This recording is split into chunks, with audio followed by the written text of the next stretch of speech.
¿Qué tal amigos? Yo soy Javier Carrá, esto es Sabiduría para la Vida.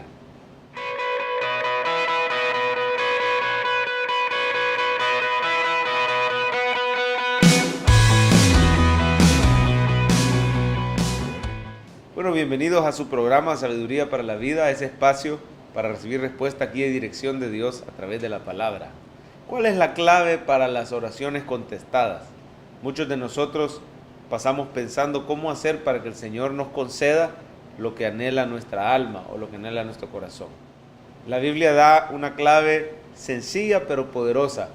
Constantemente se nos está diciendo este mismo principio en varias partes de la Biblia.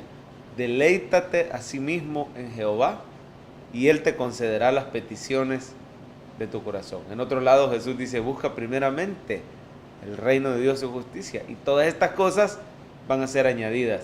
El principio es un principio sencillo, es el principio de darle a Jesús el primer lugar.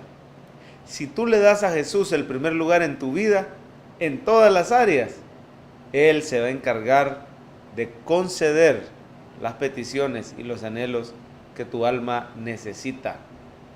El Señor es perfecto y en muchas ocasiones podemos pedir según nuestra propia voluntad, pero en la Biblia dice que el Espíritu Santo hasta nos ayuda a orar como conviene. Él dice que intercede por nosotros con gemidos indecibles. Podemos confiar en que el poderoso Dios va a orientar nuestra oración como mejor conviene, siempre y cuando nuestra vida, nuestros pasos estén de forma agradable, sujetos a la voluntad de Él.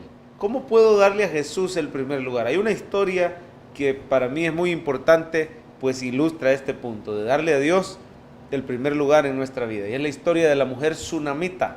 Si nunca has oído esta historia, te recomiendo que la leas cuando termine este programa, que está en el segundo libro de Reyes, capítulo 4, versículos del 8 en adelante. Esta mujer era una mujer importante y vivía en la ciudad de Sunem, que está entre Samaria, capital de Israel, el reino del norte, y el monte Carmelo, que es donde pasaban los profetas Elías y posteriormente Eliseo. Pues esta historia de la mujer tsunamita se da en el tiempo del profeta Eliseo, el que quedó después de Elías. Tenía un criado llamado Giesi, y a cada rato pasaban ellos, cuando iban camino a Samaria, a ejercer ese ministerio tan duro, ¿verdad? De que había mucha idolatría en Israel. Bueno, ustedes se acuerdan esa etapa de la vida de los reyes, muchísima idolatría, muchísima desobediencia a los mandamientos. Dios enviaba a estos profetas como Elías, como Eliseo, a traer juicio sobre los baalistas, sobre los desobedientes, y a predicar y proclamar que solo Jehová era el Dios verdadero, el Dios que había rescatado, escogido a Israel. Y cuando él pasaba por ahí, pasaba por la ciudad de Sunem, esta mujer le insistía que comieran. Esta mujer, hermanos, Dios le concedió la petición de su alma, que era poder tener un hijo, pero se lo concedió de una manera especial. Esta mujer ni siquiera hizo la petición, solo la Biblia nos dice que estaba en el corazón de ella ese anhelo. Muchas veces nosotros tenemos anhelos en nuestra alma y en nuestro corazón, y no nos hemos atrevido ni a hacerle la petición al Señor, porque quizás lo vemos, ya hemos intentado, nos hemos decepcionado, tenemos incredulidad, nosotros estamos dudosos de esa petición, si el Señor va a querer respondernos. Pero si nuestra vida le da el primer lugar a Dios, Él se encarga de concedernos esas peticiones. Va a haber una cercanía tan preciosa con el Señor. Eso muestra el Salmo 37:4. Si nos deleitamos en el Señor, vamos a estar tan cerca de Él que Él va a ver las peticiones en el corazón. Quizás no la va a oír de nuestra boca, la va a ver en nuestro corazón. Y Él nos quiere sorprender. Tenemos un Padre bueno, que dice Jesús, que no nos tenemos que afanar por las peticiones, que ya sabe de qué cosas tenemos necesidad. Dice que los incrédulos buscan todas estas cosas, pero el Padre ya sabe la necesidad que hay en el corazón de sus hijos. Démosle prioridad al Señor y Él va a añadir esas cosas. Decía el salmista, ciertamente el bien y la misericordia, el favor de Dios, me seguirán todos los días de mi vida. El cristiano no persigue las bendiciones, él sigue a Cristo y las bendiciones lo siguen a él. Pues esta mujer tsunamita le daba el primer lugar a Dios. ¿Dónde lo vemos? Bueno, siempre estaba pendiente, queriendo atender al profeta de Dios. Ella, su gozo, su deleite era en servir. Fue todavía y le dijo a su esposo, mira, este de verdad es varón de Dios. Esto me indica que ella tenía comunión con Dios todos los días, porque tenía esa llenura del Espíritu que le permitía recibir testimonio que el otro también era hijo de Dios, y decía, estoy segura que este es un siervo de Dios. Cuando lo primero que haces en la mañana es conectarte con Dios en oración, antes de las redes sociales, antes de las noticias, antes del periódico, cuando lo último que haces en la noche es hablar con Dios y conectarte con Él por medio de su palabra, lo primero y lo último, cuando lo que más haces en el día es lo que hacía el salmista en el Salmo 1, en la ley de Jehová está su delicia. Puede ser que pases ocupado, ocupada, trabajando, pero cada vez que hay tiempo te apartas a orar, a hablar con Dios, a deleitarte en un versículo. Dice, en su ley medita de día y de noche, dice Salmo 1. En el original dice, su ley susurra de día y de noche. En todo tiempo anda la palabra en su mente, en su corazón, memoriza un versículo. Esa persona le va a ir bien, va a ser prosperado en todo lo que haga. El Señor se va a encargar de las peticiones y los anhelos de su corazón. Pero necesitamos darle a Dios el primer lugar. Si yo pudiera decirles cuál es la principal clave, dale a Dios el primer lugar en tu vida, que se vea en la manera como le sirves. Esta mujer le preparó un cuarto al profeta para que cada vez que pasara por Sunem se quedara en ese cuarto él y su criado Giesi, su siervo. Así que esta mujer le servía, le hacía posible su ministerio. Ella le daba prioridad al Señor. Es una mujer que vemos que hasta de sus finanzas ponía, porque cuando uno está comprometido con el Señor, las finanzas lo demuestran.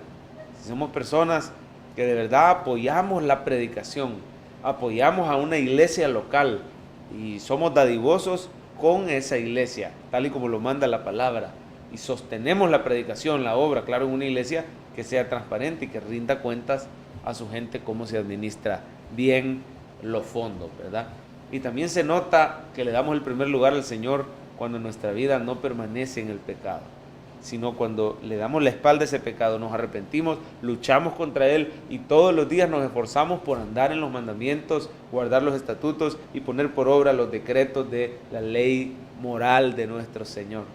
Cuando usted no se acomoda a su pecado, cuando usted lucha todos los días por vencer esa pornografía, ese mal hábito, ese vicio, apartarse de esas amistades que no convienen, decir no a esa relación que es ocasión de caer, cuando somos radicales en nuestra forma de manejar nuestro corazón, cuando no nos permitimos permanecer en odio, en resentimiento con otras personas, buscamos pedir perdón, buscamos estar en paz, cuando cuidamos hasta nuestras palabras, de no hablar engaño, de hablar con la verdad. En otras palabras, cuando la palabra de Dios la queremos llevar a la práctica todos los días, en todos los aspectos de nuestra vida, servir a Dios, servir al Evangelio, ahí le estamos dando el primer lugar al Señor.